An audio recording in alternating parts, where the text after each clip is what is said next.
There we go. Whoop. Going live on TikTok. And I think we're all up to date. Good morning, everybody. Just getting ready to go live with Jerry Agar on News Talk 1010. The Jerry Agar Show continues on the iHeartRadio Talk Network. Good to have you along, and joining me now, as he does from time to time, PC Sean Shapiro, traffic safety programs, rather. well, kind of. That was a Freudian slip there, wasn't it, Sean? Just a wee bit. Yeah, he's from Traffic Operations at Traffic Services on TikTok, and he does a show there every day informing you of the law and procedures in traffic. And some time ago, we decided every once in a while, every couple of weeks or whatever, we'll dip in and do TikTok and radio at the same time. So, Sean, good morning. Good morning, Jerry. Good to have you. BlogTO has this story of people driving where they shouldn't. Toronto Street is total chaos as drivers keep using the wrong lanes. And they're talking about a section here of red lanes of the Esplanade at Princess Street, despite signage and pavement markings indicating that the street is reserved for bus and bike traffic only. Those lanes are known as rapid TO lanes and can be found in other parts of the city like Scarborough. The problem is, I think, people are confused. They're confused by some of the bike lanes and what they do when they're trying to make a turn across a bike lane. Maybe the bike riders are confused. Lanes now that we have like King Street where you're not supposed to be with your car, it's easy for people to make those mistakes. I think change. We're not really good at change, are we? I guess not.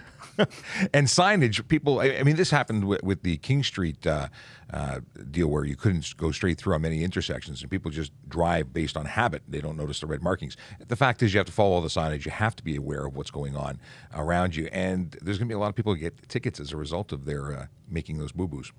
I know, but do we purposely have to make it so confusing? That's not my department. But no, I mean, I think that things aren't quite. I mean, if you look at it, the road marking being really bright red is a clue. So I agree that it does set people, into a bit of a spin. But we'll get there. I think we're all going to get to it.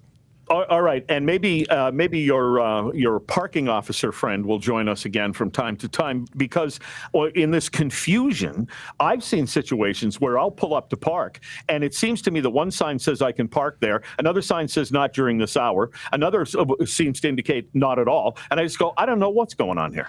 I can see that can be confusing. I've seen some photos shared on social media, and it looks like a tree, something out of a cartoon where every direction is a different. Yeah, I can see that being confusing, and I double and triple check myself to make sure that I'm not violating when I stop somewhere.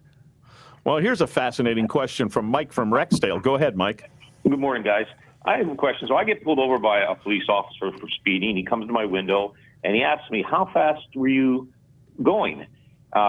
I believe if I was speeding, to answer truthfully, and you always have to be truthfully when speaking to the police, would be self-incriminating. So what would be the best answer? What I've done in the past is I've said, I don't think it's important, officer, how fast I think it was going. What's important is how fast you think I was going. You know, it's funny. That's not something I would say when I pull someone over. I tell people I pulled you over for speeding because you were doing this at this speed in that zone, and I don't get into the whole question and answer. And that just might be the specific officer and their way of communicating. I think that's because they wouldn't lay a charge based on you admitting or not admitting. In fact, your utterances aren't something that I can use in court. But at the end of the day, I just get straight to it. I pulled you over because, and that's the way it should be.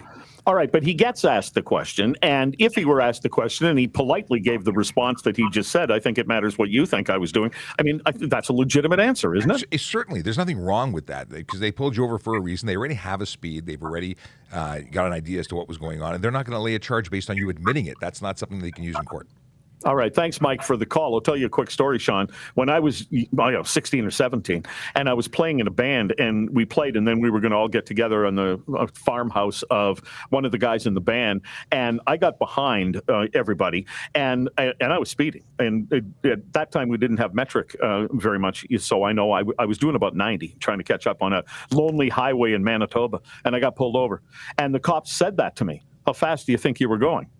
And I said, well, I imagine I was over the speed limit if you pulled me over. And he laughed, and he said, yeah, a little bit. And I was young. I could have had my license taken away, the whole deal. And he asked me what I was doing, and I told him, and he said, well, where are the drums?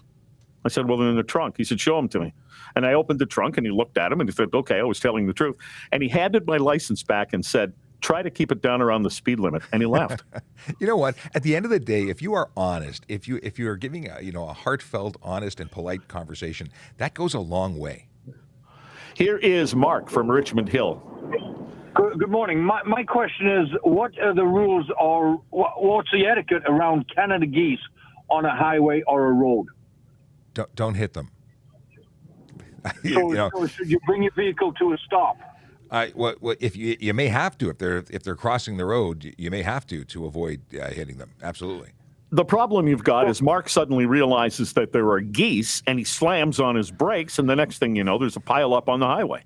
Yeah, if you're at speed, we're not expecting you to cause a collision to avoid them. But if you can safely stop, that's the goal. If you can change lanes to avoid them, I don't see this as a general occurrence on the highway so much as on local roads. But if they surprise you, it might be a bad day at the office for them. I assume, Mark, you're not the kind of guy who is cold to just plowing through the geese. Well, I drive a fuel truck, and I was trying to avoid one to my left, and I ran over three to my right. Oh, my. No. Too bad. At the end of the day, if an animal is the unfortunate, contact to avoid hurting people, that's where we go. Thanks very much for your call, Mark. Appreciate that question. Here is Steve from Brampton. Hey, how you doing, Jerry? Listen, what is the appropriate speed when you're passing somebody on a single lane, two-lane road, on passing, an open lane that you can pass on it? Well, I got charged for speeding by passing somebody. Well, if he's going under the speed, I would have to go over the speed limit to pass him. Well, legally, you're not allowed to do that. Legally, you can't exceed the speed limit ever. So passing isn't going. Okay. Yeah. So you mean to say I have to maintain the speed limit on the road to pass somebody? Legally, yes. You can't exceed the speed limit to pass someone. So if they're doing at or roughly below the speed limit, then you should be doing the same until it's a place that you can safely pass them without speeding. What if he's braking me, trying to cause me to have an accident? I had no choice but to pass this guy. There's the option of slowing down and creating space as opposed to speeding up. Yeah. All right. Yeah. Thanks for your call. But you don't have an obligation to get out of the way and go onto the shoulder because some guy this is usually a guy that does this, comes up behind and just flashing their bright lights and get out of my way. You don't have to. That's all bully tactics. That's unfortunate driving of people who shouldn't be driving. If someone's a police officer, fire, or an ambulance, they've got lights and sirens to tell you to get out of the way. That's different. Someone just flashing their high beams because they want to bully you into getting out of the way because they want to speed, not acceptable on their behalf. I understand why it might be a good idea to get out of their way if you can, because that's someone who is potentially dangerous. But you're not obligated to get out of their way. Here's a text message regarding panhandlers, people turning on green, and then they stop to give money, and they cause an accident. Who's at fault if you rear-end them? Well, it's twofold. One, the person who stopped in the middle to give money is going to be contributing to that collision, and obviously this is where dash cameras are awesome because you want that kind of footage. Because generally speaking, if you rear-end somebody, you're going to be the primary person at fault. Now, there is a level of responsibility on your part to give yourself enough space to be able to respond to changes ahead. So if you're driving, you want to give yourself that lane or more, or a car length, I should say, or more, to be able to effectively brake, and you don't want to be going so quickly that you can't respond to change. Well, technically, if you hit somebody from behind, it's your fault, right? Yes, but there can be contributing things like, for instance, he slams on the brakes to give someone money out of the blue, an emergency maneuver. That's why I say a dash cam, because if there's no dash cam, it's going to be hard to prove that. Here's a question by text as well at 71010. Are bells mandatory on bicycles? They are. You must have a sound device, whether it be bell or buzzer, as well as front and back lights. You have to have a white light on the back, a red light on the rear. All right, so we will continue here with the TikTok traffic cop, Sean Shapiro. Your questions at 416-872-1010, 877-518-5151 to call toll free. And let's dip into, Sean, some of your TikTok questions when we come back after the break. So that'll happen. Thanks for listening on TikTok as well on the iHeartRadio Talk Network. Okay, we're going to put them in the background, and if the producer can let us know when we have 30 seconds, we'll come back. I'm just going to type a message in case they didn't hear me. Let us know when we have 30 seconds. And let's chat with you guys. So what you've been listening to is Jerry Agar on News Talk 1010. He is a radio broadcaster on News Talk 1010 in Toronto. And actually, that's also on I think it's also a couple of other cities that carry the show. So you're listening to what people on the radio are listening to right now. Now, we do that every couple of weeks. Sometimes it's every week. We were on last week, so this is 2 weeks in a row. Awesome. More opportunities to chat with Jerry is always good. What we are doing, though, when we go on the radio is we extend our live broadcast so that we get you for a full hour uninterrupted by radio people and call-in guests. So we will be continuing right until 11 o'clock where we answer your traffic and police questions. If you've got them, ask them. There's different ways to ask them. You can ask us in the chat, which we have the fortunate assistance of our volunteer. I get to say volunteer like that. It's so cool. Our moderator, who Q, and she's one of many, but she's actually helping me in a different way than the others. She is able to pull out chat questions and throw them on screen for me. So I appreciate that. If you're watching on some of the other platforms that we're broadcasting on, YouTube, Twitch, Twitter, LinkedIn, Facebook, there's different ways to interact. Now, everything but Twitter, you can send us a message by just typing. And I see a whole bunch here. We got Akela Draconis with greetings and salutations coming in from YouTube. Tracy Bell's coming in from LinkedIn. We've got Q in Twitch, who's monitoring on every channel. Chase is on YouTube saying happy hump day. And I see all those messages in one place. Instagram, you are also here on a different camera. You can use the Q&A functionality. It works really well. The Q&A, although I'm going to press the button and hope, no, still broken. TikTok's broken. I'm sorry. Q&A used to be great. We'd hit a button, the question would show up on screen, and we'd be good to go. That's not working, and it's very difficult for us to, especially me, to go through the chat. It's just so many people going through it so fast, it's hard to keep track of. So I don't. I rely on Q. So if you are watching and you want to make sure that you get seen, you could always jump onto trafficcop.ca. That's a website that takes you to our Volley app space. You can ask questions in our Q&A section there. Video, voice, or text, you can send it there. You do need to sign up for a free account, but it is free, and it is awesome. Okay, what do we have here? We'll talk about Vision Zero when we hit 10 o'clock, but let's get into a couple of... We're just getting ready with a couple of questions because it's only a couple minutes before we're back on the air. What is this? Okay, questions about police giving tickets with the wrong name on it. Do I have to pay it? Okay, we got that. We're just getting ready with a couple of questions to use on the air when we go back. Awesome. All right. Let's see where we are in the commercial break. Bring the volume down a little bit so we don't blow up the eardrums. Oh, looks like, okay, we leave them in the foreground because they've muted us. That's awesome. Perfect. And, is that Emma? Hey, Emma, how you doing? Welcome, Emma, one of our moderators. And she's busy helping out. Awesome to see you. What is going on here? We have some questions about visual acuity for police constable selection. We'll leave that until 10 o'clock. We'll get into some recruiting stuff and answer your questions about that. But if you don't pass, maybe we can hit it right now. What if you don't pass the medical exams for uncorrected vision standards of 20/40 acuity for police constable selection process? You might need to get laser surgery because that's what I did. I had vision that didn't meet the requirements without glasses, so I had laser surgery done so I would pass. And that's what most people do. So if you need vision as a requirement, then that's the only reason I'd get it.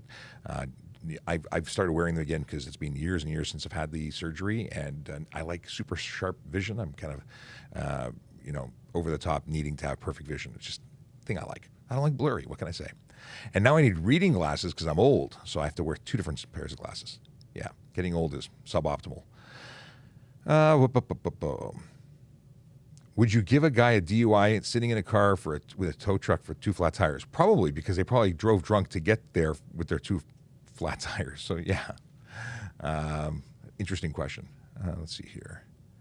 Can you tint your headlights? No. I'm going through some stuff, but while we wait. And do me a favor. please don't spam. If you have if you have questions, you ask them multiple times. All you're doing is being disruptive in the chat, and you're probably going to get muted. We don't want to mute you. We want you to hang out and have fun with us. So please ask them once and only once. Coming up. Okay, here we go. We're going back on the air, and we got some questions to ask there.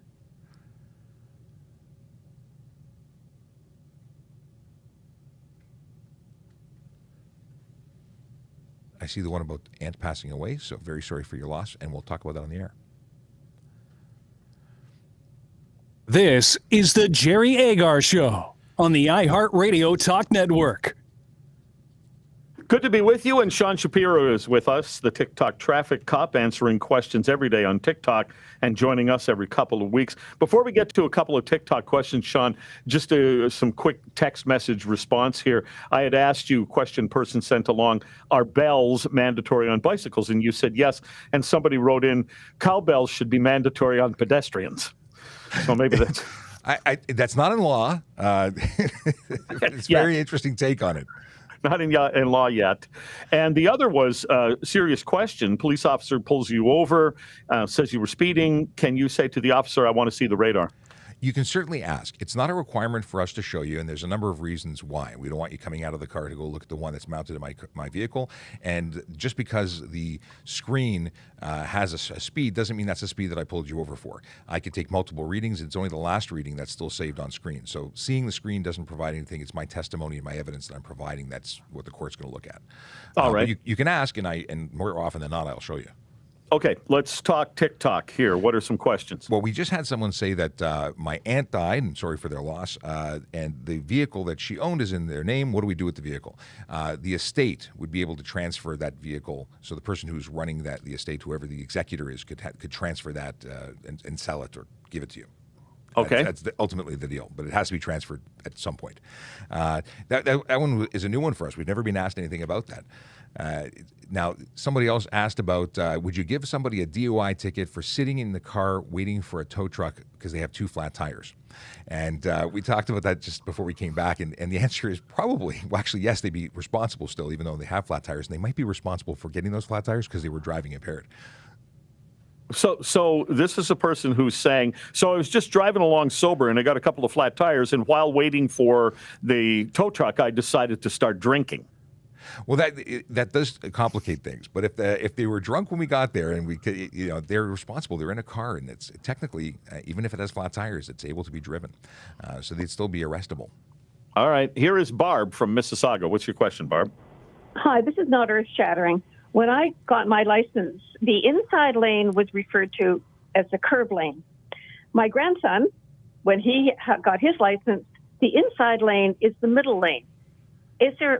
How do you guys refer to it? So we actually count from the center out, lane 1, 2, and 3, the curb lane being the outside curb, the outermost area. So he's right and I'm wrong. Well, you just destroyed my argument. I'm sorry I'm so sorry. But yeah, it's the curb lane because there's a curb there, and if it's an undivided highway, it's just a line in the middle, so yeah. All right, Barb, Barb, this is not traffic related, but there comes a time when the next generation takes over, and you just got to deal with it, Barb. I'm not ready yet. Thanks for your call. Take care. All right. Here is Gary from Guelph. Oh, sorry. Good day. How are you today? We're well. Go ahead. One quick observation. The province needs to do a better job at painting lines, especially in construction zones.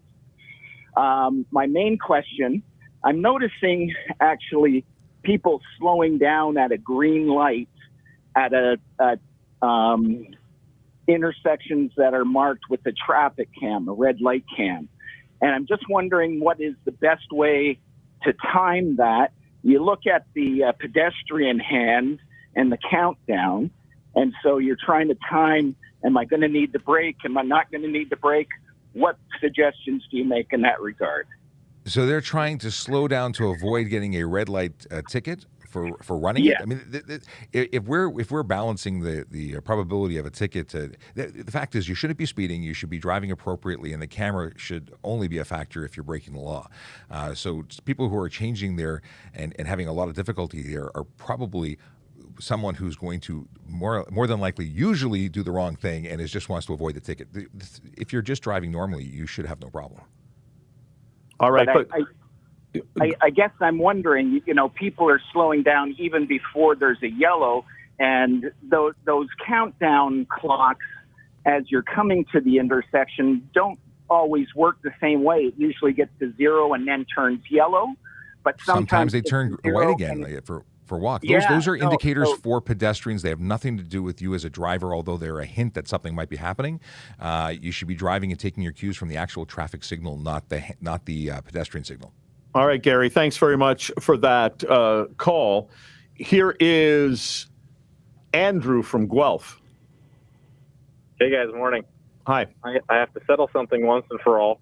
When you come to an intersection, let's say you're coming to an intersection that is a throughway intersection, so there's traffic going back and forth, and you have your left signal on, so you're trying to turn left into traffic, and another car comes up and is going straight through that intersection. But the person who's turning left got there first. Who has the right of way there? So we're talking about a throughway. So you have stop signs on either side, and it's a throughway. We've talked about this a lot. At the end of the day, you're both responsible for making your move safely. And if you have any question as to, regardless of who got there first, you're going to be looking at safety first. I hate to say it that way, but when you're making that left turn, you're crossing traffic. There's very little communication to the person on the other side. There's very little way of confirming. So my suggestion would be, regardless of what's right and who's got there first, it's easy to give right of way. It's hard to take it. Now, this is almost like a follow-up, but it came in as text. If you're changing lanes on the highway, and several people are trying to change lanes, which car has more right? The right to left or the left to right? So you're both changing lanes at the same time. You're both in a state of flux. Whoever's in the lane owns that lane. And really, you could say that the person who started first is going to be, safe. But while you're in between lanes, you're totally liable for what you're doing in your vehicle. You have to ensure that you can complete your lane change safely. The argument between who's changing lanes first is something I've never really spent time thinking about. But yeah, while you're in the midst of lane change, you're responsible for what happens. I mean, you're responsible for everything you do in your motor vehicle, but more so while you're making a move. I would think you haven't thought about it because there's probably not a law there. It's just you're hoping at some point for some sort of common sense. I just assume if the other guy's trying to come into the lane, I might as well let him do it because it's not a contest. Well, if you're talking about letting people in, I got the impression the question was if you're both changing lanes simultaneously.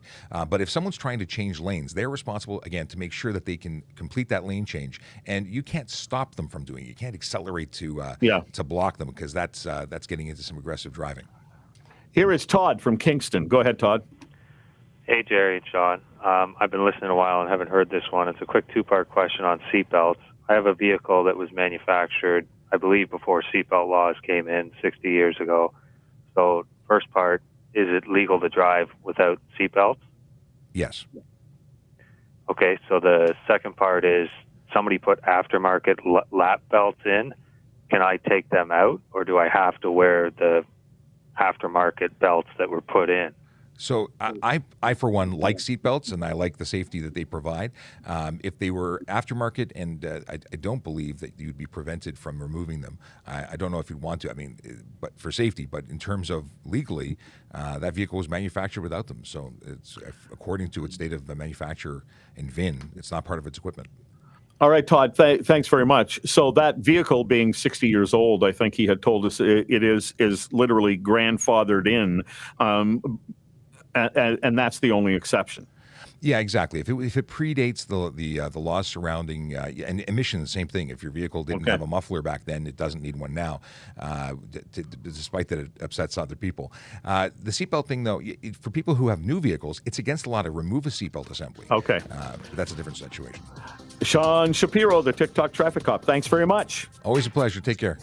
This is the iHeartRadio Talk Network. I got one fly. Where'd one fly come from? Okay, let's change our background because Jerry's face no longer needs to be on the screen. And that's some really different questions today. And none that I was really prepared for. Why? Because it's always a surprise on live TV and live radio and live TikTok and YouTube, et cetera, et cetera, et cetera. So, some of those were really different, but always interesting. And I like to replay these and look them up and try and figure out What an interesting day. Thank you, News Talk. Take care. We'll catch you again. Okay, they just logged off, and it's just us. It's just us. Apparently, it's a video game. Isn't it? Just us? Or is that Follow Us or Become Us? What is that? Who plays that? I had a real fun thing. I saw a Twitter post, and it inspired something I wanted to do on the show. And maybe we can get you to do it in trafficcop.ca in our volley space. But I wanted to know what your first car, what was the first car that you ever drove? Like, that was yours. Not that you sat behind for 2 seconds, because I think the first car that I drove was technically on private property. It was a Ford Fairlane. It was really ugly brown, and it belonged to my best friend, Ashley. And I remember that, and it had only one mirror. So what's your first car that you ever drove? That was the first one I ever drove for a very short period of time in a parking lot. But the first car that I ever owned was a 1986 Buick Park Avenue, and it was burgundy. And I looked up a picture of it. I'm like, wow, did that bring back memories? And someone had said that their first vehicle was an old pickup truck. I'm really curious now. What was your first? A Pontiac 6000 STE. Oh, I loved that. I wanted that when I was in high school. One of my teachers had it, and they had worked for a tire company and had these double wide tires in the back. It was really cool. Challenger GT 97 Saturn. So interesting. Toyota Yaris. Is it Yaris or Yaris? Hang on a second. I need to pull up a screen so I can see all these. Otherwise, it's going to get really busy on that chat room screen for me. Boom, boom, boom. Going into the live here. Now, if you don't know who I am and you're watching, my name is Sean Shapiro. I'm a police constable with the Toronto Police Service. And I go and do this whole live thing, answering your traffic and police questions all the time. It's kind of what I do, in addition to everything else that I do. Just saying. Why is it making me sign up? I don't want to sign up. Go away. Oh, wait, maybe I can do this. Use QR code. I'll do this.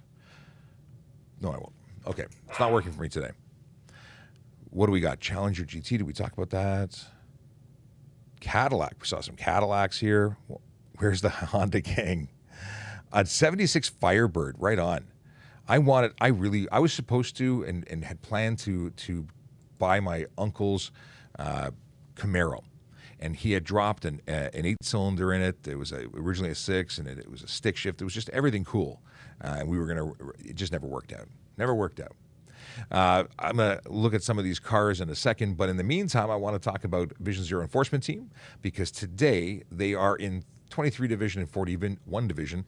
What does that mean? It means that they are augmenting the work being done by divisional officers throughout the city, and we pick different areas. I shouldn't say we. It's really the analysts, the big brain people who know exactly what's going on, where people need to be to change driver behavior through enforcement. And today they're in the communities, the neighborhoods of Rexdale, Jamestown, Martin Grove, Dorset Park, Kennedy Park, Birchcliff, and Cliffside. And that's actually not all of the divisions or neighborhoods they're in. They're traveling throughout those divisions. And those are just some of the ones that are most popular, the ones that spoke to me when I read them. Maybe we should change up the ones and represent other neighborhoods too. Morning from, is it Alex coming in from Twitch? I haven't seen you in a while, so your username, I don't know if I'm triggering the right memory. Chrysler Dynasty named Denver, a 1991. That was James's first car. 1963 Rambler, Michael, and Akila was in an 88 Colt Cutlass Supreme. Interesting.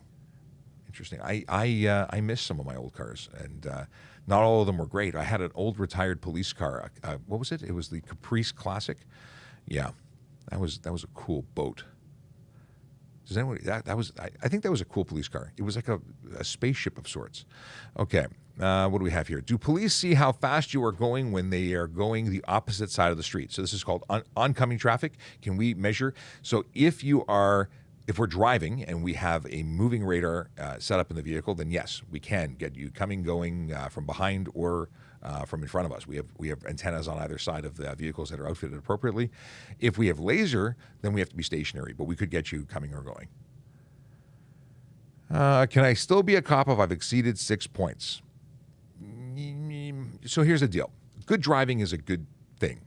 And when you have bad driving behavior, or if you've made some errors, it could show a pattern of behavior. And we're asking you to enforce laws, so we're also asking you to respect them and follow them. So if you can't, then that might be an indication that you're not able to. Now, 6 demerit points could be 1 careless driving charge, which could be a simple collision that you are convicted of or chose to pay. And if that's the case, it's always possible that you could move past that. So things to think about.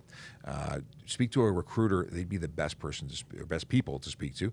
You can get them by going to www.tps.ca/careers. www.tps.ca/careers. I'm like auto editing because I'm so used to saying www.torontopolice.on.ca/ and it's just, we're changing. We're getting with the times. We have short URLs and I have to adapt, and I'm just not there yet.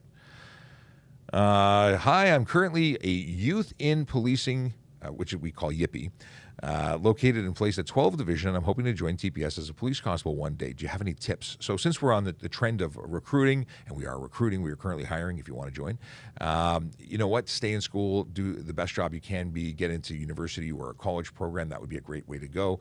Volunteer. You know, being committed to the community that you are wanting to serve is a huge indicator as to, you know, what kind of person you're going to be, and it gets you a lot of points. What else? Fitness is important. Stay fit. Once you get on, you can become broken like me and be less fit, but you really, fitness is huge, and it's important regardless. You want to be able to protect yourself and others, and you need to be physically fit to do that usually. Okay. Is there a fine for possessing e-cigarettes underage? I don't know. I would assume there could be, but I don't know. I'd have to look that up, and I don't got time for that right now. We'll come back to it later. Certainly consuming it in a vehicle with someone who's under the age of 16 is against the law. But in terms of possessing it, I don't think so. I don't know so. Okay. I got a ticket for speeding. I asked the cop to show me the radar reading. He didn't show me. Is that allowed? Yes. In Ontario, we're not required to show you the radar or speed measurement device. It's not required. Do we? If you ask, you might, but you don't have to. Okay.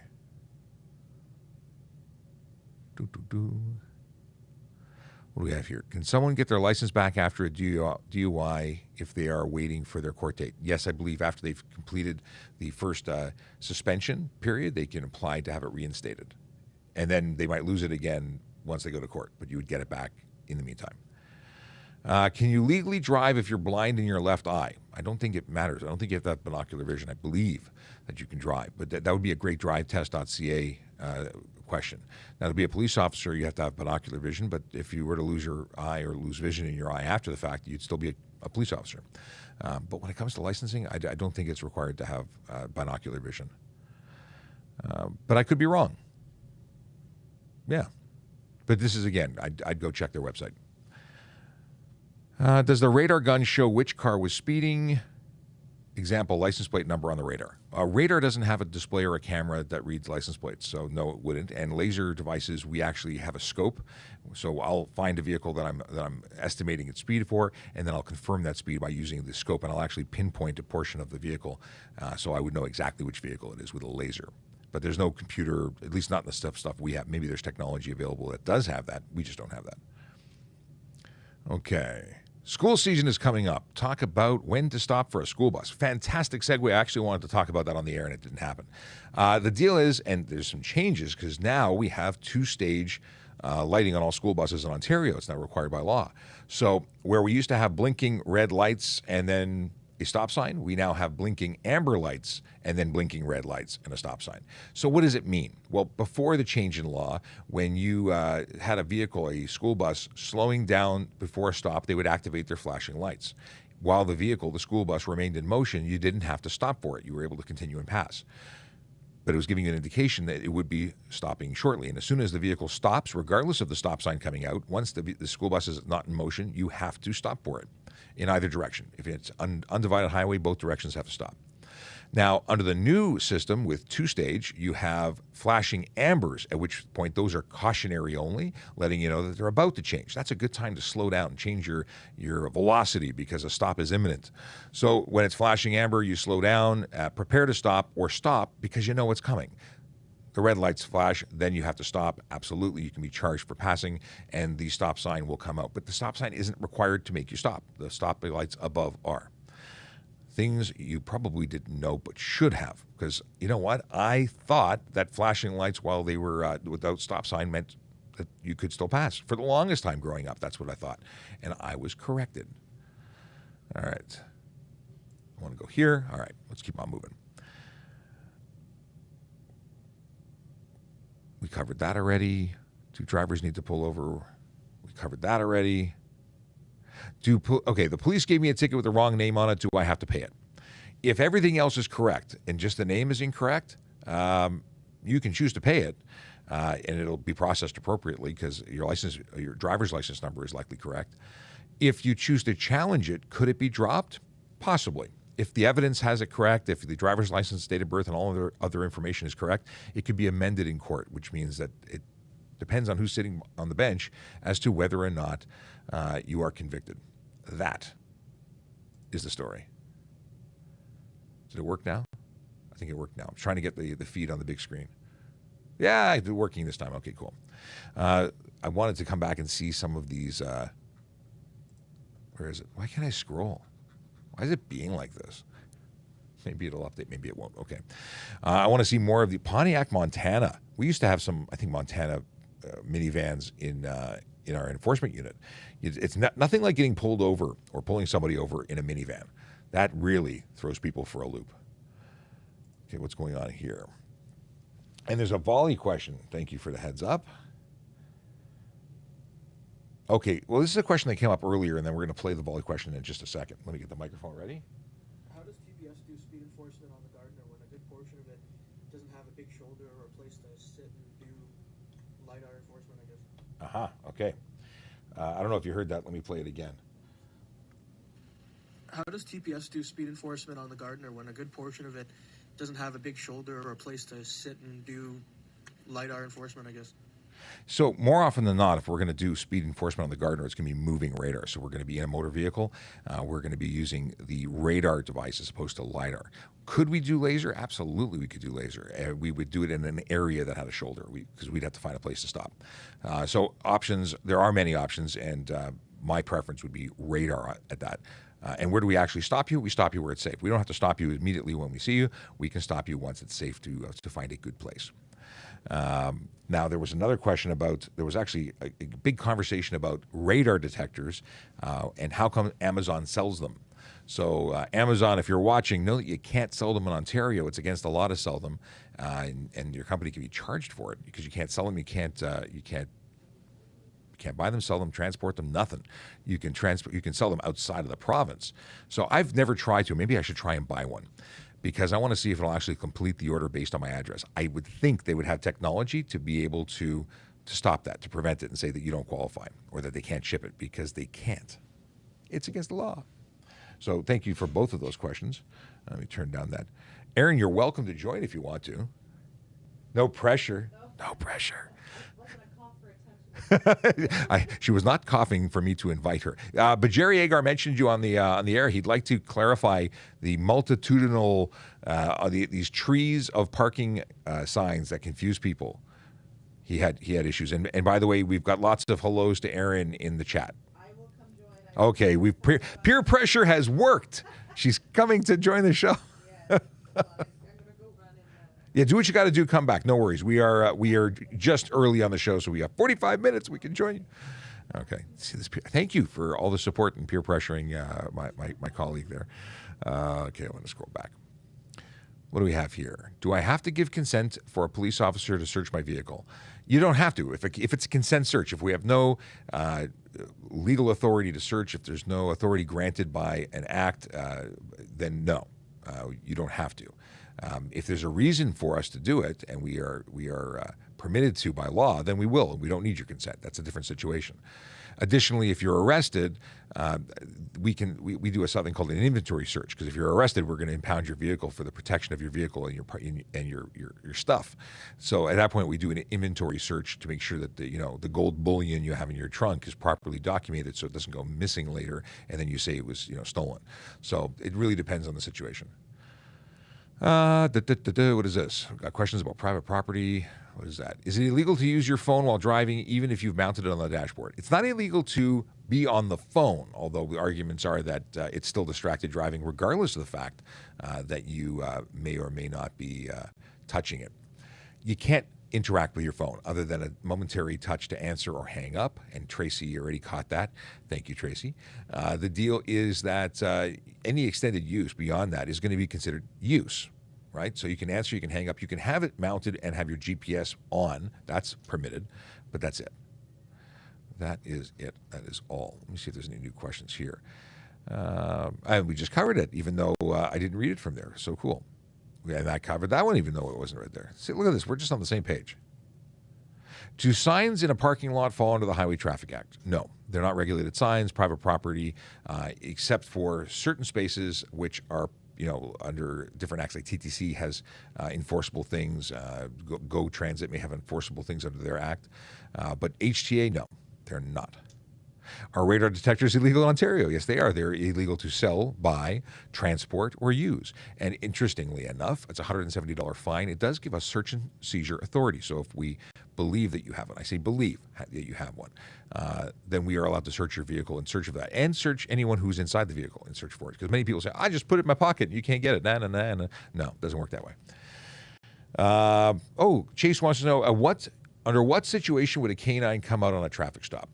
If we believed there was something that whether it be guns or drugs, and could be a situation, or if the driver fled and we were trying to find them, we could call for canine to come. Abandoned vehicle, that would be a good reason.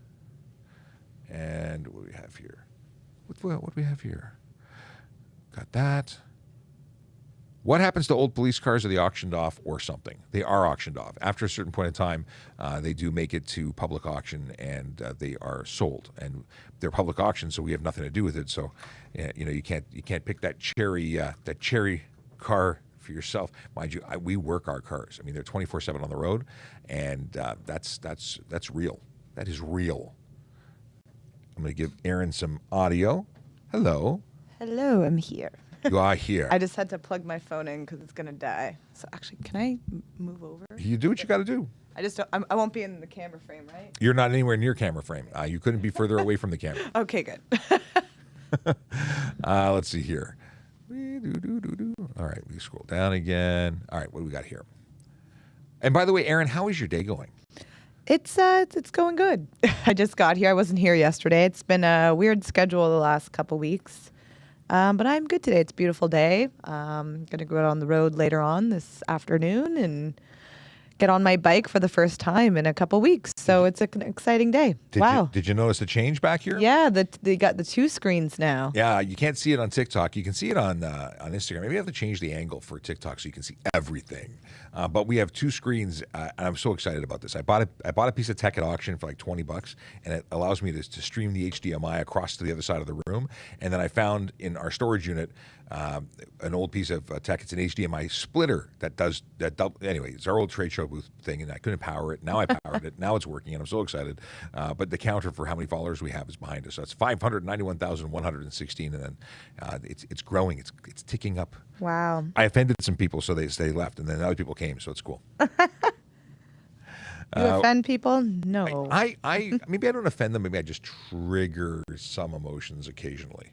Yeah. I gotta move over my TikTok. If you're watching TikTok on anything other than an iPhone, I'm currently off center. There, no, I'm too much the other way. Let's see if I fixed it now.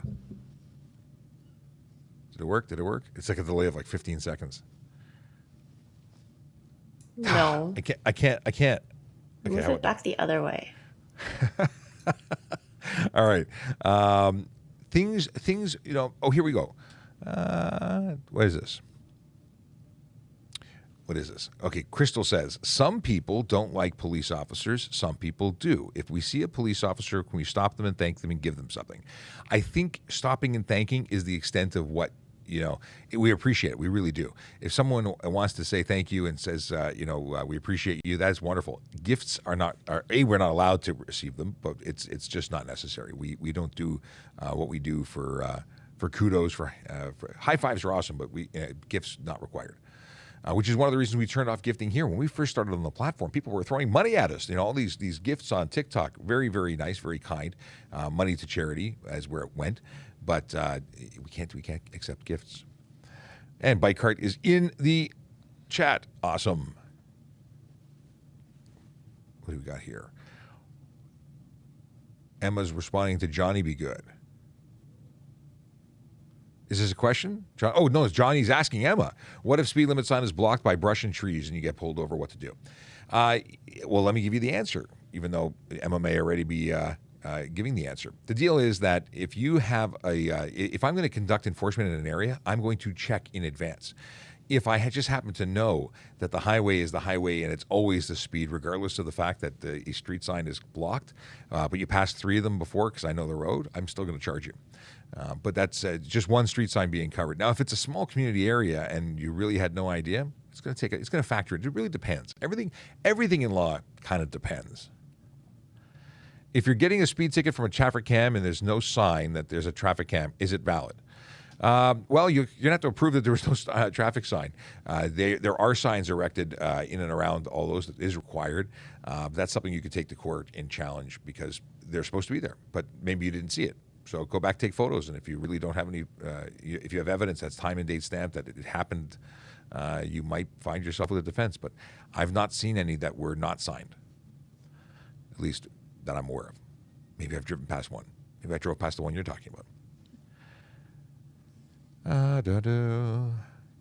Is there a maximum age for someone to become a new police officer? No, there isn't actually. We now can accept people anytime. When I went through, I was 38 when I switched over from courts to policing, and there was somebody who was in their 50s. So it's totally possible. Can a pedestrian be at fault for an accident or being hit by a vehicle or bike while crossing the street when the hand is up and counting down? So if the pedestrian or cyclist is crossing illegally or does something illegal, yeah, I've charged cyclists and pedestrians for causing collisions. They created the situation that caused the driver to hit them. It's not always the driver's fault. It drives me bananas when people try and blame the driver all the time. And there's a belief, which is false, that pedestrians and cyclists always have the right of way. There is no always, ever. There is sometimes it may be. So when someone is crossing the street on a green and they're lawfully in the road, they're legally supposed to be there, and a car is going to be required to do a number of things. In the event that someone runs out into traffic, that's not a situation that they'd be covered. So it really depends, and I can't give you a blanket answer. But when they are responsible, and that's my answer. We talk. Q, who are you talking to when you say why were they speeding? If they got caught on camera? I don't even know which question we're talking about now. Should there be a sign? If there was no sign for the traffic cam, what should we do? So why were you speeding in the first place? Context is everything. Yes. I have no sympathy for someone who gets caught by a traffic camera who's worried about were they warned. There should be no warning. If you go over the speed limit, you should be ticketed. But when we talk about the technicality of it, they're supposed to have a sign. But you're right. You are right. When an officer says, "You know why I pulled you over," what should I say? You don't have to say anything. You can say, "No, I don't know why you pulled me over. Why did you pull me over, officer?" These are things that even at the police college we say are not the right way to engage a conversation because it leaves room for confusion. Okay. There's questions in private chat. There are.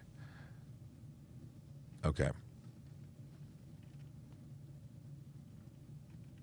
Can citizens stop police officers? For help, yeah. For traffic enforcement, no. You have no authority under the Highway Traffic Act to enforce anything. But what do you want to stop them for? That's the real question.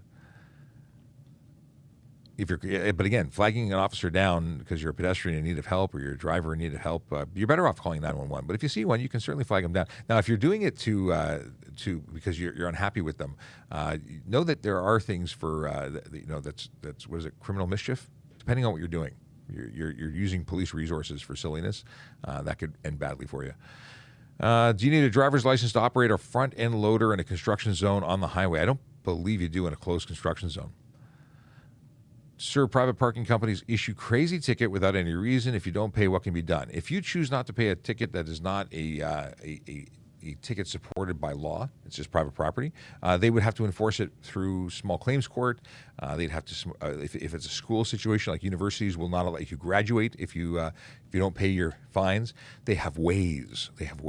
And you become a scofflaw on certain parking lots, and if you get another ticket, you can be automatically towed, from my experience. Even if it's private property? If it's private property. But like, for an example, when I used to work at Ryerson, we would have to, it was private property when we wanted parking enforcement, which it's funny now that I am parking enforcement.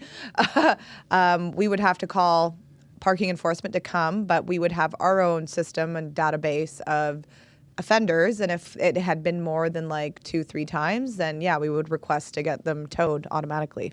Nice. In private property, so yeah. And that's actually a pretty impressive investment, because private property would require the school or company to pay for that parking, for that towing. Right? Yeah, and if they're willing to pay to get you out, you know you're a problem. Or at least they see you as a problem. Didn't happen often, but it happened a time or two. Hello from Washington, D.C. Well, hello, Washington, D.C. I've been there. I found a $100 U.S. bill in front of the Lincoln Memorial. Just walking by. I drove all night. I literally drove all night with a buddy of mine. We just went there. And I wanted to see the police memorial, and we just had, we got time on our hands. Let's go somewhere. It's a long time ago. But I found $100. I paid for my gas back then because gas was cheap. It was really cheap for gas. I've also been there. It's a beautiful, beautiful city. I want to go, and I've never been for the police week in Washington. I think that's something very cool. Question, what do we have here? Question is, what happens to people who make false allegations? Well, potentially they could be liable from a number of ways. They could be criminally liable for mischief. They could be, liable in civil court if they're sued. Like, there's a whole bunch of risk there. False allegation, bad. Don't do that. That's just bad. Potentially criminal, but why would someone do that?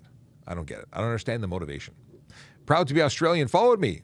Well, thank you for following us. And I was just talking to somebody in Brisbane. There's an app called Wisdom, or the Wisdom app, that I was invited to use, and I've been playing around with it. It's very cool. It's very Clubhousey in terms of Clubhouse being an audio-only app. This is as well. And you can talk to people and have conversations, and it all gets recorded, and it becomes a podcasty kind of a platform. It's really neat. So if you haven't checked out the platform, if you haven't checked out Wisdom or heard about it, it's really new. Check it out. You can also follow me and come say hello there. Nicole Black, what is this? No, it's at Nicole Black. Okay. Here's a question for Aaron. Oh, I see. Okay. Go ahead, Aaron. Question. What? Delayed payment to a parking ticket. Are there interests, and how long do we have until it gets to a point that we get summoned? So yes, considering the city has taken over the processing of parking tickets, so I believe it's within 15 days, if you do not pay or appeal it, that is when the ticket can begin. Wow, I really did not put that sentence together well. That is when you can start gaining interest on said ticket. There we go. I wonder if they do that with anything else. I think it's only parking offenses that you can get interest, because I don't think we charge interest on any other offense. Yeah, it's because the whole processing of it changed, and it's now considered a violation as opposed to, or parking fine as, you know what, I'm just going to stop. Yeah. We'll try again tomorrow. Yeah. Red light cameras also have interest too, sir. And that's because of the city thing. The city program as well, yeah. Makes sense. Thanks, Q. Question of, what is the fine for having a radar detector? Or it's not just radar detector, it could be jammer. It's anything that interferes with speed measurement or the ability for us to enforce speed. That is going to be $170 and 2 demerit points. And did I mention search and seizure authority? So you lose your device. So if that's a $1,000 toy, it also has to be removed right then and there. It's not one of those things, send us a picture that you took it off. No, we take it. If a semi, a truck, big 18-wheeler, or a concrete truck rear ends a vehicle on the highway who didn't give them enough space to stop or slow down, what can the driver do? So if someone cuts you off, it's an unsafe maneuver, right? They need to give you the appropriate space. So while you may be rear-ending them, hopefully you have some dash cam footage, because that's a big deal. It's always better to have dash cam footage rather than simply say, well, they cut me off, because of course they're going to say, no, I didn't. People don't realize how much space and how much weight is being moved with these major and enormous vehicles. In most cases, I would be charging the driver who cut you off. But you tell police what happened, and hopefully you have dash cam. That's my sincere hope. All right, we got stuff here. So the question of there was a question I liked, and I started looking at it. When an officer says, I pulled you over, we covered that. And Tracy very appropriately says, from my experience, if you know, then own up to it. If you get pulled over by police, more often than not, if you're simply honest with us, that's the best way to interact. Absolutely. I was going to say that you should win a Harley, but somebody already won. I got to update my ticker, which I haven't been running. But the ticker would say, you could go to harleyraffle.ca, but that's all done. It's finished. Somebody's the happy owner, and it wasn't me. I was really disappointed. Legitimately disappointed. I wanted to win that Harley. But there's next year. I'm sure there's going to be next year. Okay. What is this? Oh. Let me scroll back. Are dash cams that important? Yes. If you want to have an independent witness as to what happened, dash cameras play a vital role, because what happens when you give a statement and it differs from the other person and there's no independent witness? Well, your insurance company is likely, if there's no specific evidence to point to one person over the other, may decide that you're partially at fault, even if you weren't. That video evidence is going to give you the impartial, vital evidence to support what the claim is. It could also hurt you. So there's that. Very, very important, in my opinion. Scrolling back. The sign has the max speed limit posted, but what is the minimum speed? Eddie, that's a great question. There is no minimum speed unless posted. There is, however, something called unnecessary slow driving, and that's going to be somewhat objective. The officer is going to be looking at what's happening, what's the road speed, what's going on. It's not unnecessary road speed if someone's doing 20 under and that's 40 below what everybody else is doing because other people are choosing to break the law. But if you're doing 80, let's say you're doing 60 in the left lane, I'm going to say you're unnecessarily driving slow. If there's nothing ahead of you like traffic or a reason, if your vehicle doesn't work properly, get off the road. If it's only capable of doing 60, you shouldn't be on the highway, in my opinion. And if you are going to be going slower than the speed of traffic, stay to the right, because that's reasonable. But there is no specific minimum speed. Okay. Official Prime Drink wants to know about Messi or Ronaldo. I saw that. Is that a soccer thing? Yeah, I was going to say, I don't think Sean follows I don't follow sports. Soccer. No, I don't follow any sports. I follow the only sport, and I don't even follow it, but I used to compete as a marksman, as in IPSC and whatnot. I used to love shooting on a regular basis. I don't do that anymore, at least not regularly. And soccer, I can appreciate people running around kicking a ball, but I'm not into it. But I know who Ronaldo is only because that's Cristiano Ronaldo, right? Yes. Yeah, I know him because he did a YouTube video. See, there's a social media contact or context. I understand then. Also, someone complimented the studio. Your setup is fantastic. Awesome, thank you. And now it's even better that I have two screens behind me that you can't really see on TikTok. But you know what? We're going to change. We've put in a business plan to change our space and go into a closed environment. Because right now, when someone walks by with a dolly, making all sorts of noise, we hear it. So we're trying to get into an area where it's a little more private. So that might happen. Liberals International coming in from Facebook with some emojis. Hey, how's it going? And Akela just said, my name isn't William. I guess I didn't win the Harley. Next year I will. William will. Again, maybe. I don't know. Cool. What do we got here? What is the best way to prevent auto theft? Okay. Auto theft is there's no way to absolutely prevent auto theft, whether it be any kind of theft. You try and make your vehicle or whatever you're trying to protect less interesting by making it more difficult. So physical things like from the 80s, the club that everyone laughs at, that's a physical deterrent that might make someone steal the car next to yours instead of yours. Obviously, no theft is better than any theft, but if you're trying to protect your vehicle, doing anything to make it less attractive and easy to steal is what you want to do. RFID blockers, hidden ignition switches or fuel pump switches. Or one person actually said, take the fuel pump relay out, pop the hood, pop it out. No one's going to take your vehicle because no one's going to transport spares for 20 different brands in their back pocket. And these are all legitimate possible solutions, but if someone really wants your wheels, they'll bring a flatbed truck and just take it.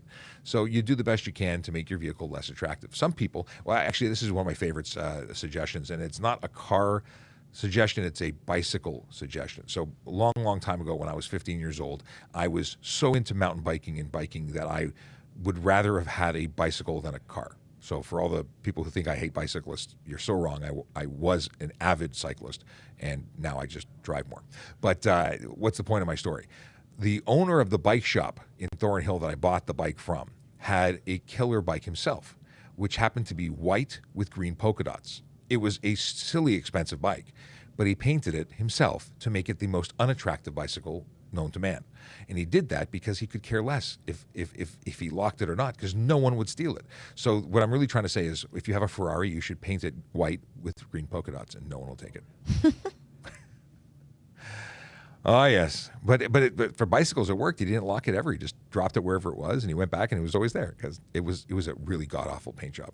And if you're listening, hey, how's it going? Been 20 plus years. How long has it been? Oh, my God. It's been a long time. What do we got here? Boom, boom, boom. I hate this refreshing business. Okay.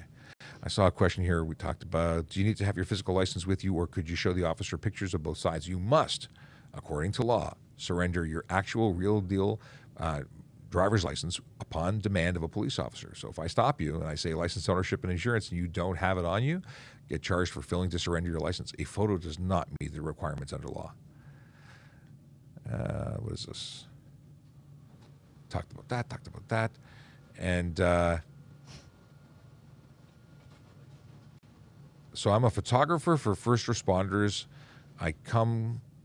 We can listen to police radios.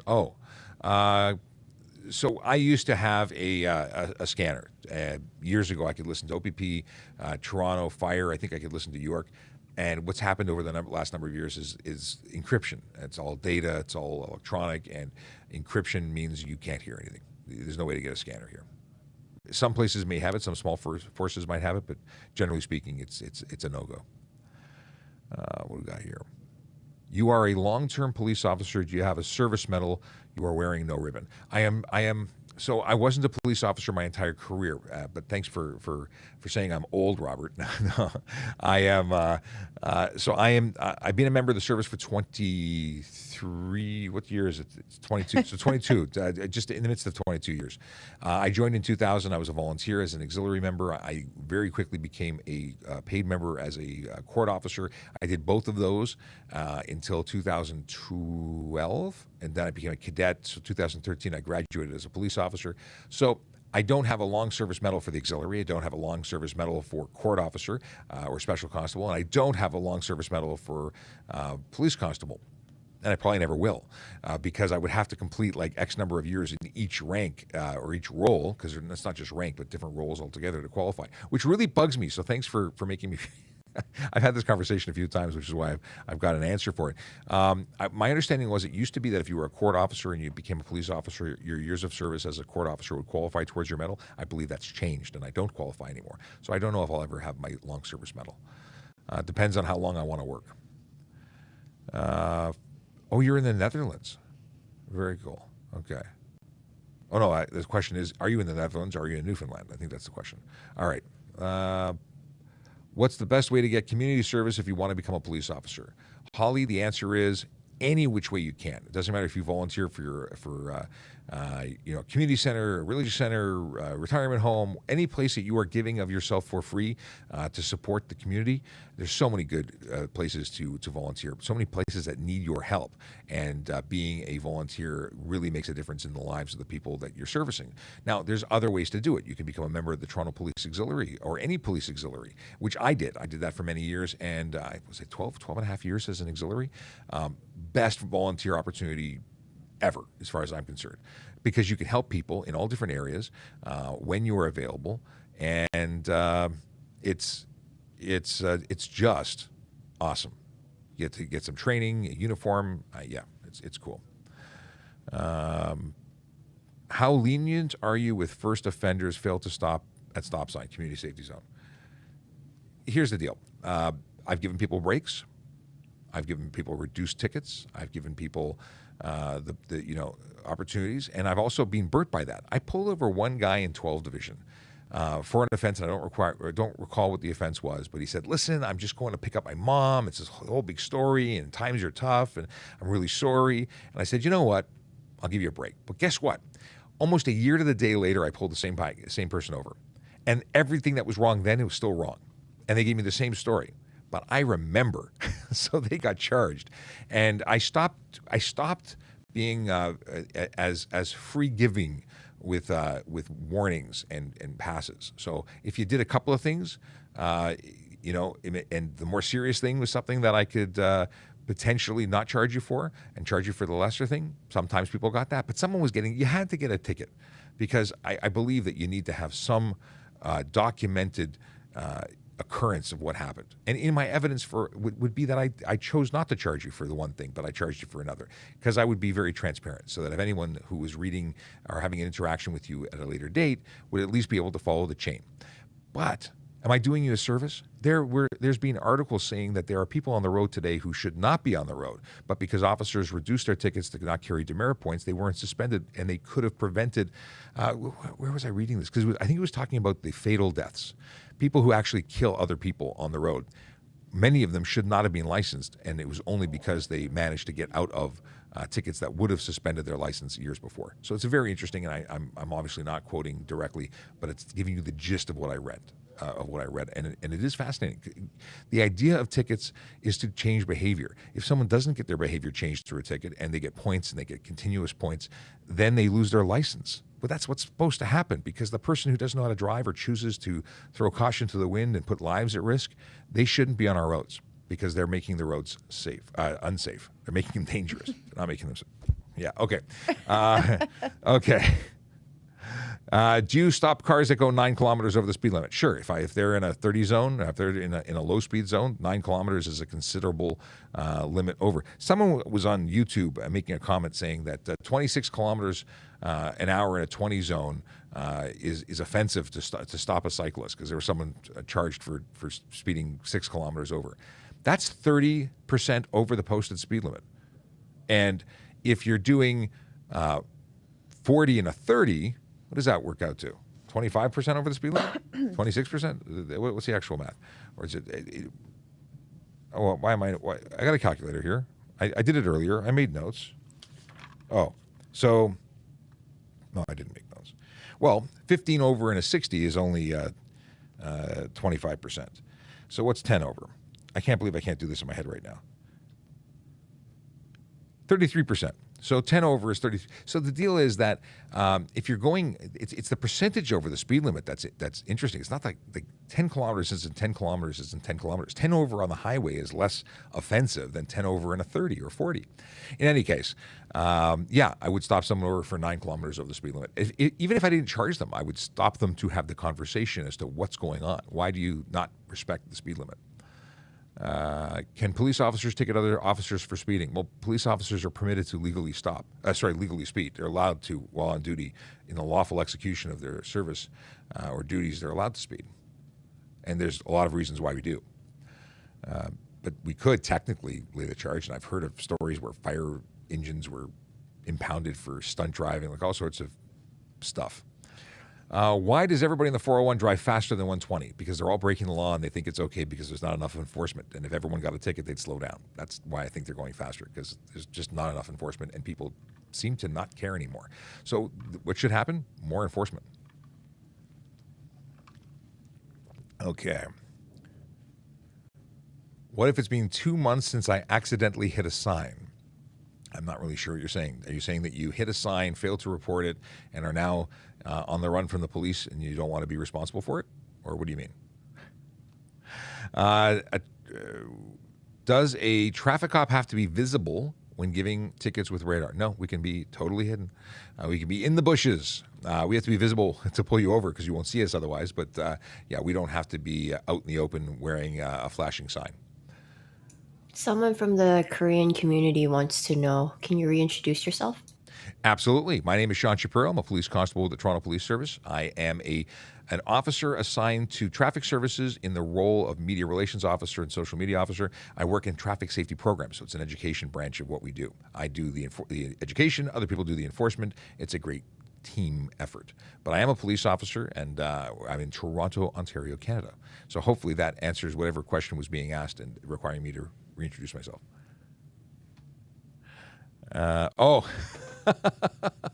Okay. Apparently, do you want me to speak a lot slower and say that again? You know the answer to the question, because apparently the question was not being asked in English. I did not realize. Okay. What I'm really looking forward to is the technology change, that everything I say is translated into every language simultaneously, because that would be cool. Jelly Bean says, good morning, officer. Well, good morning to you, Jelly Beans. Let's see here. Someone followed me, and their username is pretty funny, but I'm not going to read it. Okay. Moving along. Where do you patrol so I can avoid you? I don't. You're very lucky, because I imagine there'd be a lot of unhappy people if I was on the road right now, because I write a lot of tickets. I do write a lot of tickets because I care about what people do on the road. It's an unpopular thing to give tickets, but I don't have to be popular. So I don't patrol, so you're all very lucky. But then again, if you're following my channel, you're probably following the law too. It's the guests who might not be. We talked about this. Hang on a second. When I was on a road trip, how does that work? Christian, that's an excellent question. We talked about it once before, but you probably weren't here. Otherwise, you wouldn't ask the question. But the deal is there's markings on the road. This is a very common way of doing speed enforcement in areas that are difficult, like in highways and in mountain regions, things like that, where there's so many curves. In any case, the speed is determined based on the time it takes you to get from marking 1 to marking 2. Someone in a plane will be monitoring with a stopwatch, and they will radio down to somebody on the road who will then stop you and say, you were observed doing X, Y, and Z, and here's your ticket. I see. Oh, here's a question from, is it Phased? I always see many vehicles without front license plates. I thought that's not allowed. It's not allowed. Many people have a strange love for their front bumper, and they don't want them to have any kind of adhesive material or screw holes in them. Yeah, so they choose not to put them on because they don't think it looks cool. In Ontario, if your vehicle is registered here, it is required by law to display both your plates. You cannot put them in your front windshield. That is not appropriate and not what is described in the Ontario regulations. Front of the license plate. Is it regulations, or is it just in the HTA proper? In any case, the law says you got to have it on the front of the vehicle. Front of the vehicle actually means the front, not the windshield, which is about 40 to 60% into the vehicle, depending on what you have. You can use a tow hook adapter if you really have to. You can use zip ties if you want. It just has to be in the front of the vehicle. The rear plate has to be illuminated, so it changes or reduces your options of moving it from where it was originally intended to be. What is this? What do you do when your bike is overheating on the highway in traffic? Can you ride the shoulder? No, you can't. You can break down on the shoulder. You can pull off to the shoulder because you're about to break down as a preventative thing. You can pull off the highway and have a coffee somewhere, but you cannot ride the shoulder. There's no legal exemption for that offense, which it is an offense to ride the shoulder. What is this? No need for tickets. The blue line saves you from the same rules. Your quota hires. Well, Tommy, you're being silly. But Tommy seems to think that we have quotas, which we don't. And this blue line business, if we find cops that are breaking the law, we investigate and charge cops who break the law. So the suggestion is silly. What do we got here? Just reading back. I need a camera on my head. You do not need a camera on your head. What are we if we're talking about motorcycles, don't put a camera on your head. Cameras on your body, cameras on your vehicle. If you're a motorcycle operator, rider, person, don't put cameras on your head. It actually turns your vehicle or your helmet into an improper helmet, and you can find yourself being charged for improper helmet. Why are the OPP generally more strict than the York Regional Police? The truth is, it depends on every officer. I'm very strict. Other officers may not be. It depends on who you're speaking to and how learned they are when it comes to speed enforcement, or not speed enforcement, but traffic enforcement. Not everybody is a traffic person. So I love the memes and the videos where they talk about, depending on what glasses or hat or haircut the officer has, will be a good indicator as to whether or not you're getting charged. Not every interaction has to result in a ticket, but very often, if it's an egregious offense, it's going to end up in a ticket. But again, I don't think one service is more or less strict. I think each officer is individually different because they are. What are we talking about here? Do officers usually pull people over for going 125 on the 404? 404 is OPP, but I would hope so. 125 is 25% over the speed limit, and it's a highway. I've certainly charged people for doing 20 and 25 over on the Don Valley Parkway, which is a 90-kilometer zone. Don't break the law. Bad. What is this? I have a question here for you. Sure. Does my son need a booster seat? He is 80 pounds and 10 years old. I say yes. My wife says no. Legally, 8 years old, 80 pounds, or 4'9", legally does not require a booster seat anymore. Safety says otherwise. If your child is small in stature and doesn't meet I think it's a 5-point check that is suggested, where if they sit without the booster seat and their back is touching the back of the seat, does your child's knees bend at the appropriate place so they're not sticking straight out? There's a bunch of different things, and I can't remember all of them right now because it's not a legal thing, it's a suggested thing. That would be the difference. So my nephew, who recently turned 8, he's not. I would still keep him in a booster seat because he's just not that much taller than my kid, who's also in the same area of age and doesn't need to. It still benefits from being in a booster seat. So for their safety, yes. For legally, they don't have to.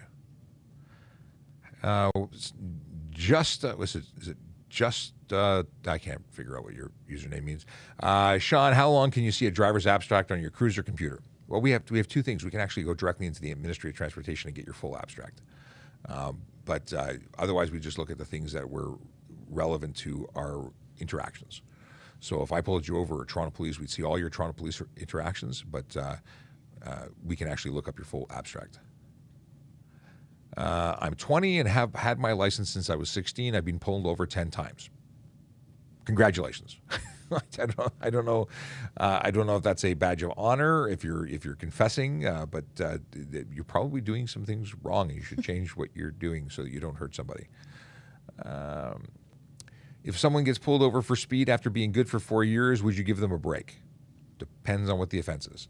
If you're doing 20 over in a 40, no, probably not. You're probably getting the full thing. If you're doing 20 over in a 60, probably not. If you're doing 20 over, you know what? If you're doing 20, it depends on what you're doing. If you're doing 5 over, probably wouldn't pull you over. But if I pull you over, you're probably getting a ticket. Okay. Can you change the angle of your mic, sir? How would you like it? This way? So Yes. I'm speaking right over it? Okay. Thank you. Too many plosives? I take it as a yes. Why do you guys close the Jameson exit every time, even if traffic is calm? It's not me closing it. Many of us would like it to be open because we appreciate being able to get on the highway without going all over the place and adding long waits to our traffic. Yeah. Just not like it. Yeah. But it's not us. It's the city. And for whatever reason they do it, I don't get it. Apparently there's a reason, but it's not my thing. Okay. Full G Burlington. Hey, from Burlington. How you doing? What are we talking about? There, small issues. Okay, the conversations that I'm jumping into. Follow the host. No need for ticket. No, we got that person already. I always find it interesting when people have all these negative theories, all the bad. Here. What website can we go on to request our own driver abstract for insurance purposes? I don't know if it can be done online. Whenever I've had an abstract ordered, it was in person. So I would talk to the MTO because they will be able to direct you. Okay, questions. Just checking here to see if trafficcop.ca or our Volley space has any questions. I don't see any. What do we have here? Chase says, fun fact, most front windows on cars leave the factory with 25% light blockage. That means barely any tint is legal on the front. Interesting. According to that PSA1 identifier, it means that it's clear. It means there's no tint because you can't tint front. Now, there's some glass, I don't know if it's PS1 or PS2 or something else, is actually a designation as to how much light's coming through. So I don't know, Chase, if that's accurate. It might be. It could be a UV coating that prevents 25% of UV rays getting through. But I don't think that you can, that they can have any tint into it. Certainly not a coating that's added afterwards. And you can't put any on there anyway.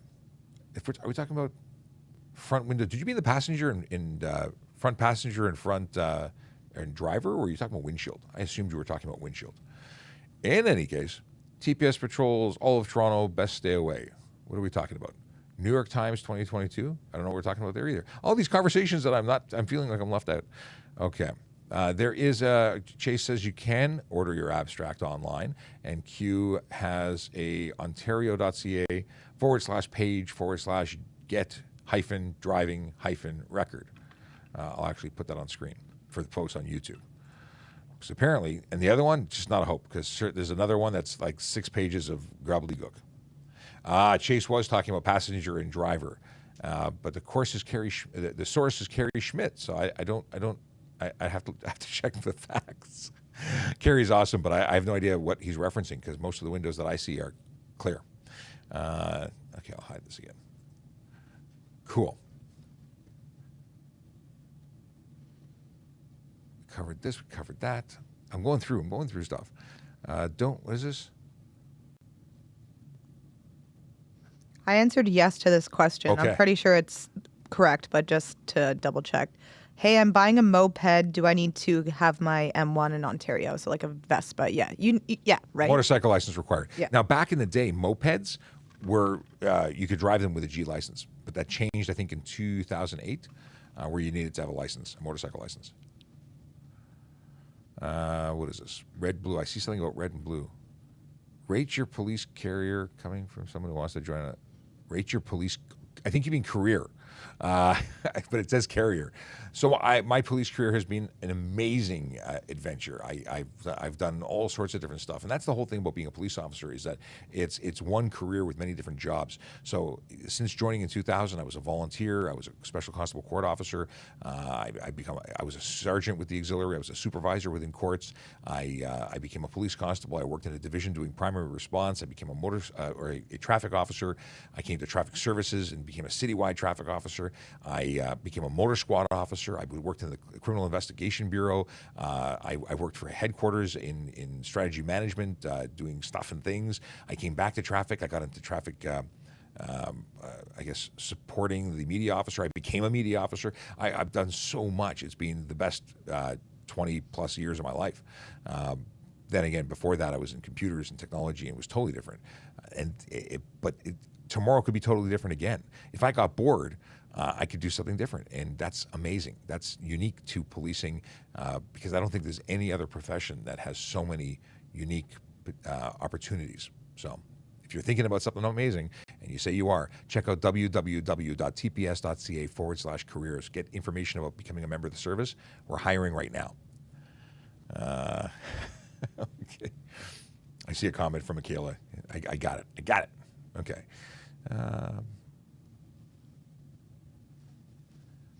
So Lisa Hamilton says they expect so many encounters with the public per hour, he won't admit it.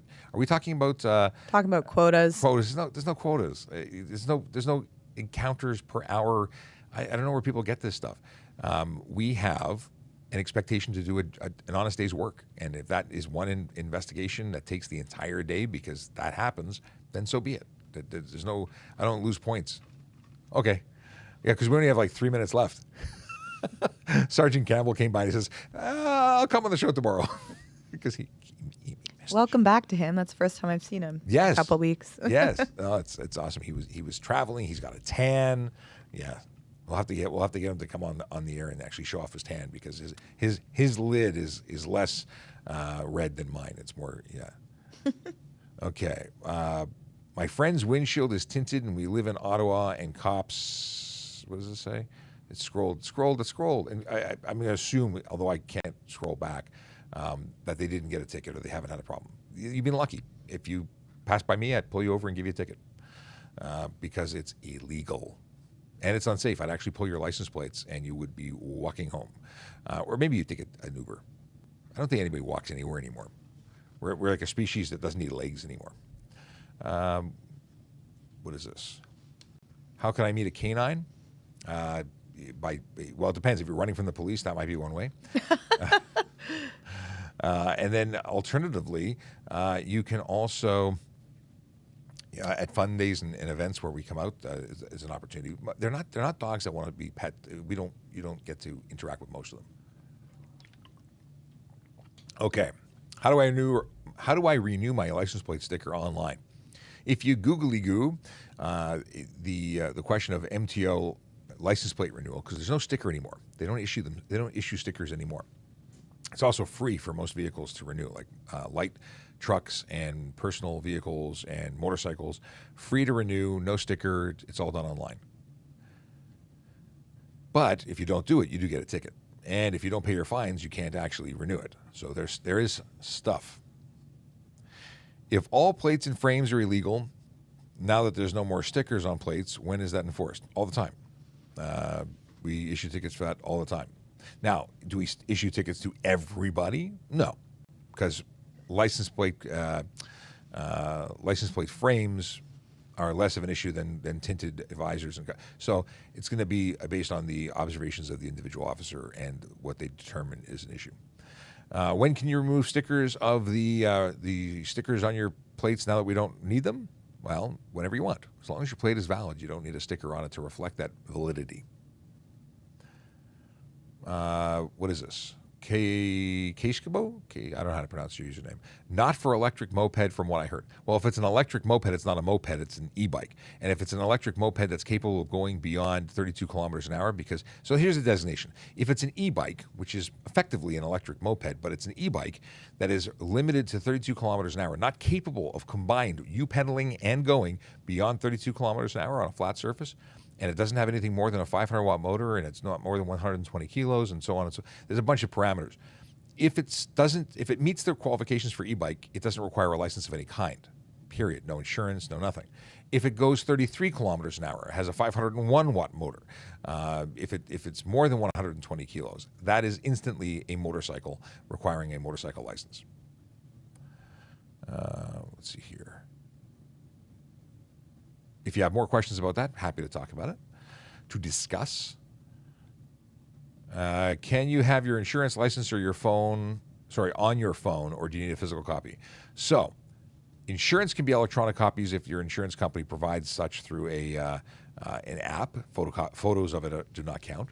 Can you have your insurance? So yes, and license on your phone? No, you have to have your physical license, and your registration must be either the original physical registration or a photocopy, a true copy front and back. Where are questions coming in? Questions coming into a different, it's a different volley. I'm in a number of different volley groups. I love volley. It's actually really cool. Okay. What is this? Electronic assisted pedal bikes, emo bikes, no, others, yes. I'm losing the context here. So the deal is that in what's it called? A pedelec, which is an assisted pedal bike, no license, no insurance, no nothing, as long as it conforms. Actually, all of them, they must conform. They have to have pedals. They have to have and meet the 120 and the. I'm going to start suggesting people weigh e-bikes. I bet you there's a lot of violators that are over 120 kilos. And there's a lot of violators there's bikes that go 60 and 80 and 90 kilometers an hour. Those are full-on motorcycles. By the way, though, because they require insurance, if they don't have insurance, the offense for driving without insurance is $5,000 to $25,000 and up to 6 months in jail. Is it worth it? I don't think so. Not to mention if you hurt someone that you're going to be personally liable. Is it legal to be pulled over for giving a cop the finger? Well, we don't pull people over for the finger. We pull people over to find out if they're licensed, if they're inebriated. Like if you're giving the cop the finger, maybe you're drunk or high. Because who does that? Why would you be so rude anyway? Yeah. So if you're doing something like that, it could be an indicator that you are under the influence of drugs or alcohol. Because that sounds like something someone who's under the influence of drugs or alcohol would do. And at that point, I'm investigating you for that reason, not because you gave me the finger. What is this? Bruce wants to know, so as long as you have a copy, physical license, insurance can be on the app, and a physical copy, either a photocopy or original of the permit.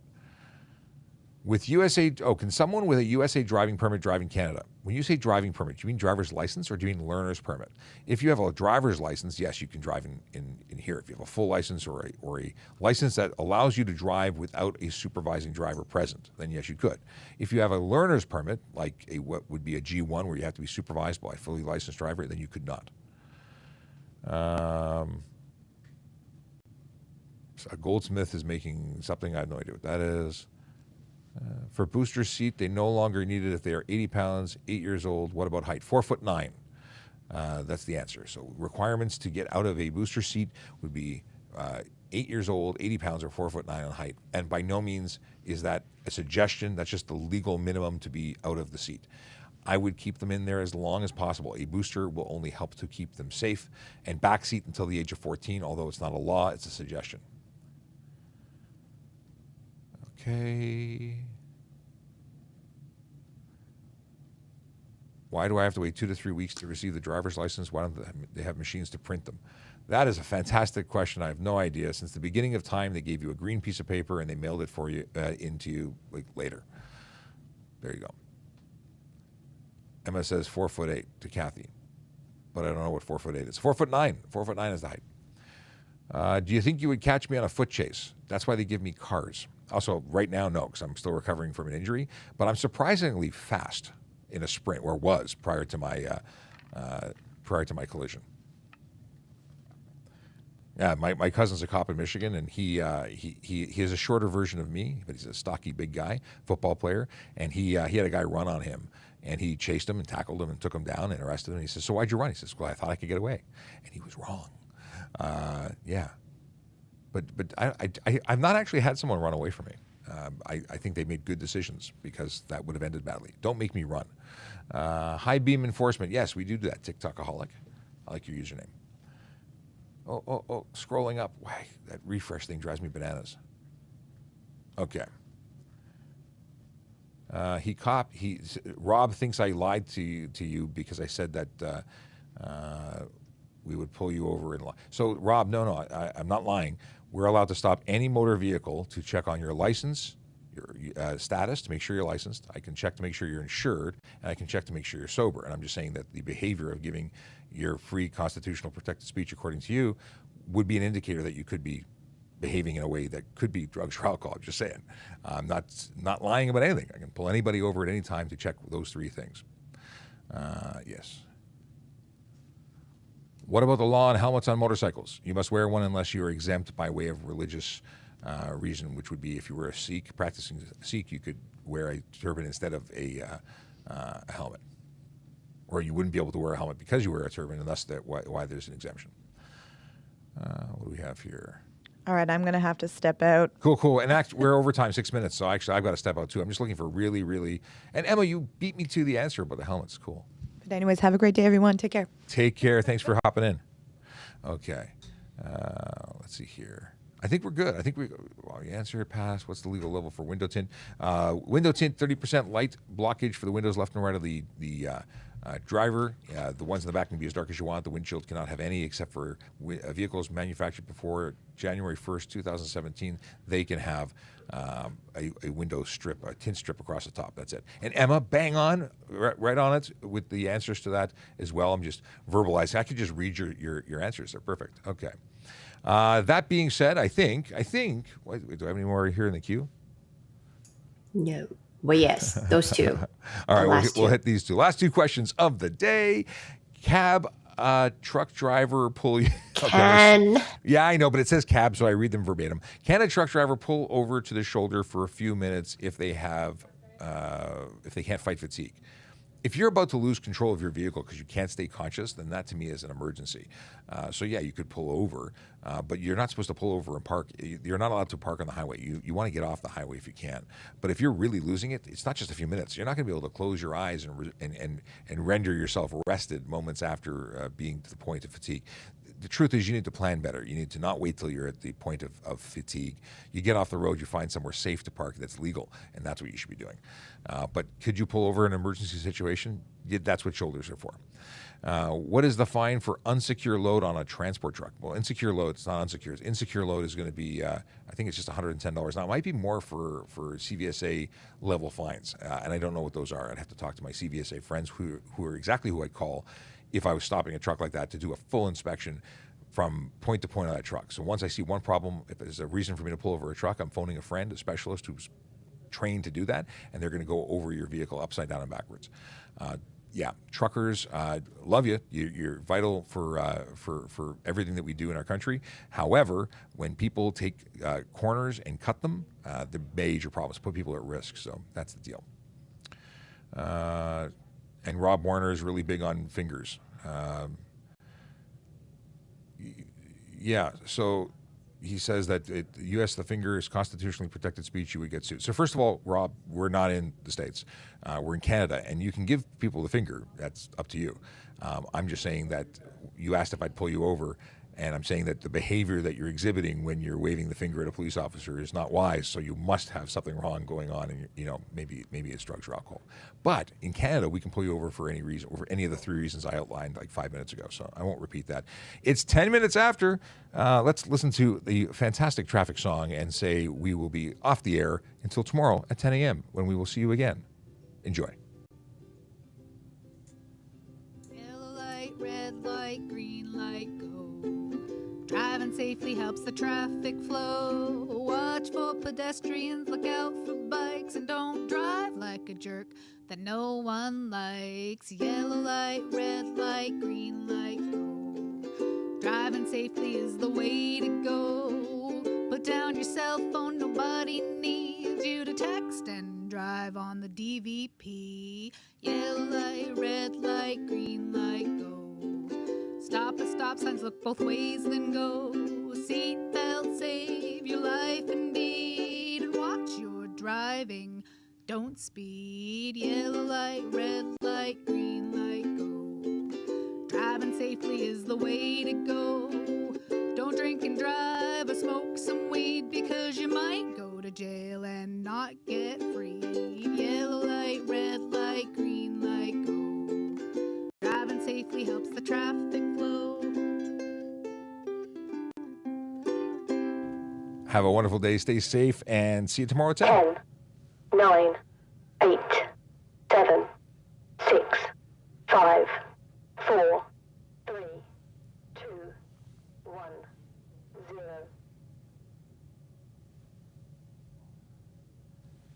And we're out. Stay safe, everybody, and you too, Akela.